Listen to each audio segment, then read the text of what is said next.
Hello, welcome to another Parallel Project Training podcast. This podcast is based on the APM PMQ syllabus for exams starting in September 2024. My name's Ruth Phillips and I'm joined by Lisa Regan, who's one of Parallel's senior trainers. Today we're going to be talking about conflict resolution. Welcome to the podcast, Lisa. Hi Ruth. Happy to be talking, not in conflict, but talking about conflict. That's right. Yes, hopefully there won't be too much conflict between us when we talk about this. What we've been doing in the podcast is going to the syllabus and looking at the learning objectives and outcomes for each of the topics. Let's have a look at what APM wants us to be able to demonstrate that we know about in terms of conflict resolution. The learning objective is to understand conflict resolution as the ability to identify and address differences between individuals and or interest groups. That's a pretty nice definition of what conflict actually is. For me, as an ex-project manager, conflict is part of the way of working, isn't it? It's got to be, because we're dealing with people. People are people, as they say. If you ask a project manager, can you give me some examples of conflict on your project? Every single one of them will have a list. I'm really glad that it's in the syllabus for the PMQ because it's really important and it's a real skill to be able to have conflict resolution on projects. I couldn't agree with you more. Often, it's not something that does appear on the syllabus of project management courses because it's seen very much as a people aspect of things rather than a process or tools and techniques. But as you said, it's fundamental to manage conflict within a project because it's not something that you're going to be able to ignore.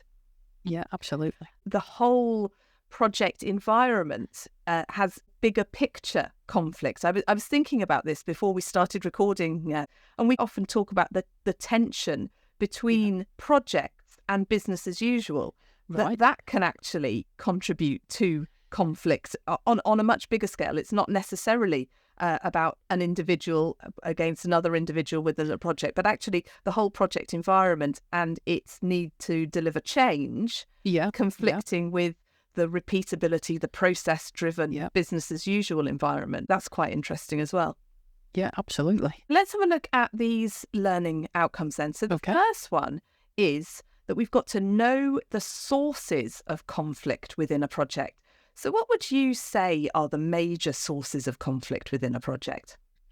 What I'd like to do, if it's okay, Ruth, it helps me to think about each different stage of the project life cycle. If we start from concept, day one, what are the kinds of conflict that come up within concept? For me, it's about the funding. In the concept phase, you're asking the organisation to give you the funding. So the people that will be in conflict, usually it's the sponsor and the organisation. The project would like this amount of money, but the organisation can only prioritise that amount, for example. So, and possibly conflict between projects competing for the same funding as well. Yes. There's both within the project and a bit outside of the project. That's concept. What about the next stage? Moving on to definition. Now it's more about the project manager because the project manager steps forward in definition, is involved with all the planning. So examples are things like the resource plan. It's got to be controversial. I'd like this resource. And again, talking about competing between other projects, you might need this resource for a certain amount of time. Somebody else has already been allocated. So the resource plan for me, and even as fundamental as what's in scope. When you're doing your planning, that could be a hot topic, couldn't it? Absolutely. You know, that kind of, is it in scope or not? Linked to that, the quality aspects of agreeing what does good look like on the project. There can be a lot of conflict between the project manager, suppliers, users. Absolutely. It's not as simple as just saying, this is my plan, off you go. That's definition. I'll move on to talk about deployment. So deployment, this is where the work is happening. Deadlines, a conflict out there. It's a real hot topic. You've asked people in the team to deliver by a certain date and something happens, things get in the way and they're not performing to the deadline that you'd like them to. So you've got to, as a project manager, either renegotiate, replan, whatever you've got to do to make it right. What else in deployment? It could be as simple as people just not following the process.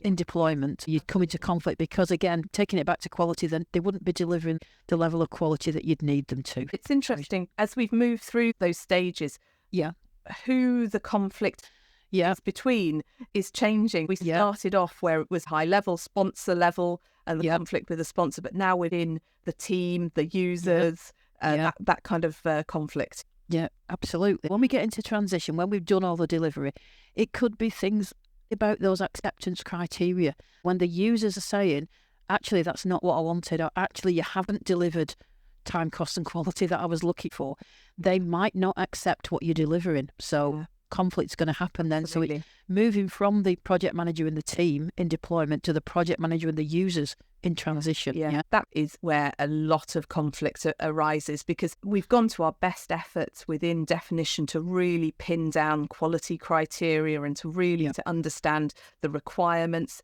But all too often, then something's delivered and the user, oh, that's not what I meant. Yeah. That can create a lot of conflict, can't it? Yeah, absolutely. And that takes me really nicely into adoption, actually, Ruth, because the people in BAU don't always accept what you've delivered. We're not talking about transition when they're accepting what it is. It's when they've actually got to use it. Yeah. I heard that many times on projects. You said it was going to do this and it doesn't. You said and it doesn't. Sometimes the people in BAU don't accept the outputs of the project. And that's so important, because if they don't accept that, and if there is conflict in that stage, then we're very unlikely to be able to deliver all of the benefits of the project, which is fundamental. Absolutely. Again, you've segued me very nicely into benefits that I also wanted to finish up on. So in the benefits realisation phase, how are we going to measure those benefits? And actually, what I should have said was who's involved. It's the sponsor that's involved here. We've gone full circle, haven't we, from in the concept phase, it was the sponsor and the organisation. In the benefits realisation phase, it's the sponsor and the team again, isn't it? So how are we going to measure those benefits? Who's going to measure them? When are you going to report them back in? When is good enough good enough? Particularly when we've got a project life cycle that isn't extended to cover that benefits realisation phase, there's a lot of conflict there, because it's not now the project environment that's looking at benefit realisation. We're looking at other people to do that, their expectations, how they measure it, whether they agree with that. All of that can cause problems and conflicts. Yeah. A lot of sources of conflict within the project. I'm beginning to understand your point that we can't do a project without conflict. The second learning outcome is that we've got to understand that conflict present in all of those stages, as we've talked about, can have both positive and negative impacts within a project. When we talked about those sources of conflict, we were erring a little bit towards them being negative impact. Tell me about positive conflict. Well, positive conflict for me gives you that opportunity to have a debate with people. And I don't know about you, Ruth, I love having a discussion. Hearing other people's opinions, hearing other people's thoughts on things and stacking it up and going, okay, maybe we should be doing it this way. Conflict gives you that opportunity to open the field. It's not always negative and you can't ignore it. That's the thing to think about conflict. It's not the kind of thing that you can sweep under the carpet, because it's not going away. And people don't forget. I worked on a project which had a really nice term for positive conflict. We used to call it creative tension. Oh, nice. Yeah. Nice. Nice. Essentially, it was positive, it was constructive, but it was allowing people to disagree. It was allowing people to get those differences of opinion out on the table and talk about them with the aim of delivering a better solution. Absolutely. Of being creative, of generating innovative solutions. That was a really good example of it. Fundamentally, it can guide you in a different direction that you weren't expecting, and not a bad way, in a more positive way. Definitely. Okay, so we know that we're going to have conflict. It could be positive, it could be negative. The final learning objective then is to know the ways in which conflict can be addressed in different situations. And the syllabus specifically asks us to look at the Thomas-Kilmann conflict mode instrument, which is very catchy. Okay. It's why use 5 words when one will do? Absolutely. Can we have an acronym for that? Somebody will come up with one for sure. The Thomas-Kilmann conflict mode instrument. It's got 5 categories within it. Okay. It's a 2x2 grid to start with something in the middle, if that gives you a picture in your mind. So the scale of the grid, it goes from desire to satisfy your own needs on one scale, and on the other scale, it's desire to satisfy other people's needs. Okay. The way I think about it is being selfish versus being selfless. Okay. There's 2, high and low, high selfish, low selfish, high selfless, low selfish. Yeah. And then there's something in the middle as well. And something in the middle. Yeah. So we'll talk through each one in turn. When I talk about Thomas-Kilmann, I always like to start with compete, because for me it's the extreme. Even though it's high on the personal, so high on the selfish, low on the selfless, I can see that as being the extreme way of dealing with conflict. So competing for me, it's when somebody bashes the fist on the desk and says, my way or the highway. Okay, we've got a conflict, but I'm telling you, this is how we're going to resolve it. Yeah. What situation would that be a good time to use the compete mode? It's a bit counterintuitive. And when I've talked to people about this before, they say, oh, I'd never do that. But sometimes you have to. Things like when things are health and safety critical. Yeah. Right. Yeah. If you're having to comply to any kind of legal or regulatory stipulation, if you need a quick answer, you've got to be decisive and say, this is how we're going to do it. Does that make sense? That's absolutely does. And I can see that now. If you've got your project sponsor who is maybe legally responsible for certain things, I could understand why they would, as you said, put the fist down and say, no, this is what's happening. Okay. So that's compete. I always like to start with that because it feels like the extreme for me. So opposite to that in the grid is accommodate. So you're being low on the selfish and then high on other people. So accommodate, it's basically being a yes person, if that makes sense. You're saying, okay, I'm looking at the long game here. We're in conflict, but it doesn't mean as much to me as it does to you, if that makes sense. So it's not so critical. We'll do it your way for now, but with the understanding that in future, we might have to have a bit more debate on this subject, It's not 100% closed. It's, okay, for now, we'll go your way and 100% your way, but at some point, we might have to talk about it. Another way that it might be good to do accommodate is when you've got someone that's learning the job. You'll say, okay, if that's what you think we should do, let's do that and see. Let somebody make the decision, and if it doesn't work out, support them to fix it. Absolutely. And learn from that. Absolutely. And another situation might be when maybe somebody's come up with one of those absolutely genius ideas and that is completely different from what you were thinking, but actually you think, wow, let's go with that. Absolutely. So accommodate there is the opposite of a bashing a fist on the desk. We've got compete, very selfish, and accommodate, very selfless. What are some of the others then? The other two are halfway between. Avoid is the one where you're being low on both scales. You're being low on the selfish, low on the selfless scale. Basically, you put your head in the sand with avoid. You're not giving in to the other person. You're just saying, I'm not even going to talk about it. Not even going to discuss it. We said conflict resolution, it's really important because you can't avoid conflict on projects. Are there any situations where avoid is the right way to proceed? If the situation's getting really heated, there is just no point trying to go that extra mile when people's emotions are not in the room, they're somewhere else. So sometimes it is good to, what's that phrase, take it offline. Take it offline and say, we won't do that now. We won't even have a discussion about it, but go away, do your research. We'll come back this time tomorrow.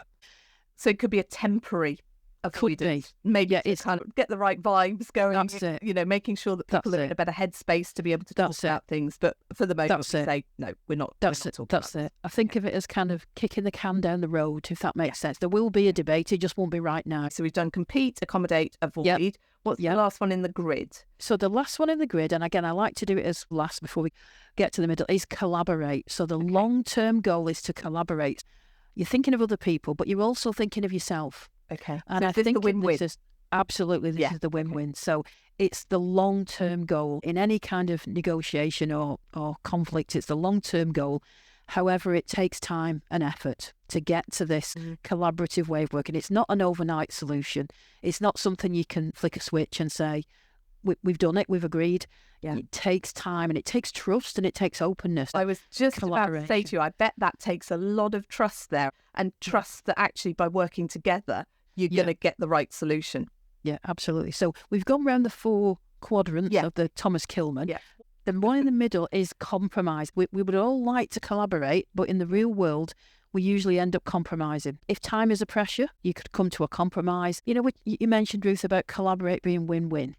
Compromise is kind of half win, half lose, if that makes sense. Nobody is fully satisfied or fully happy, but nobody is completely unhappy with the situation. Compromise, you give a bit, they give a bit, but you're always going to look for collaboration in the long term. Compromise is this is what we'll do for now, but in the long term, we would hope to be able to collaborate, if that makes sense. Yeah. So do you think compromise is at use in the earlier stages of the project where we quite haven't got that trust? Yes. To be able to take us into collaborate? Yep, I would think so, to make some kind of progress as opposed to head in the sand, nothing's going to happen. Some kind of progress with a view to collaborating in future, absolutely. Yeah. That's been really useful for me, that sometimes you can be reactive, like gut feeling reactive to conflict and without necessarily thinking what the best strategy to deal with it is. But that gives you a really nice model to use to help you think through what's the best strategy in this situation. Absolutely, because I think people have their own default, don't they, over time, and it's not always the right wrong for the situation, like you said, Ruth. Fantastic. Well, I think we managed to discuss conflict resolution with remarkably little conflict, so that's been really useful. Thank you very much, Lisa. Thanks, Ruth.